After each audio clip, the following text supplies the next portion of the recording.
Give him 2 more regular breaths and pump the chest 30 more times. Other news, a dispatcher tries to help save the life of a toddler found in a small pond in his grandmother's backyard. It is a heart-stopping nightmare no parent should ever have to go through, finding a child face down in the water. News Channel 5's Tracy Carlos joins us live from the newsroom with more on this tragedy. Tracy?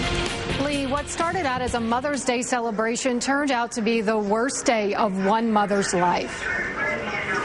A grieving grandfather can hardly muster up the words to talk about what happened to the grandson that he loved so much. He was just a great kid, just 2 years old.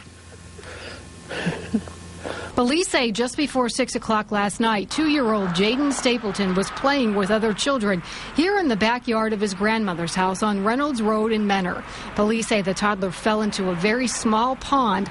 A family member found him face down in the water. His frantic mother called 911 and a dispatcher attempted to help with the CPR. With your hand under his neck, pinch his nose closed and carefully tilt the head back. Little Jaden died hours later. Today, his family is brokenhearted. Jaden was a beautiful baby boy.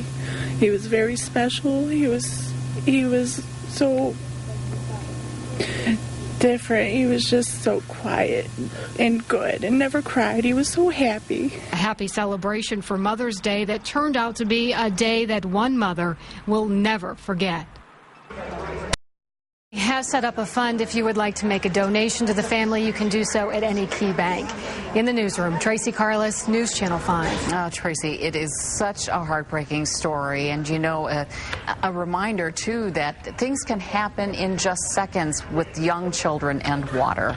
Rightly, I mean, there were a lot of people around. There were a lot of children around. And, you know, it's just a heartbreaking story. And when you hear, we didn't air the 911 call because it is so heart-wrenching when you hear that mother begging for help. Our hearts go out to the family.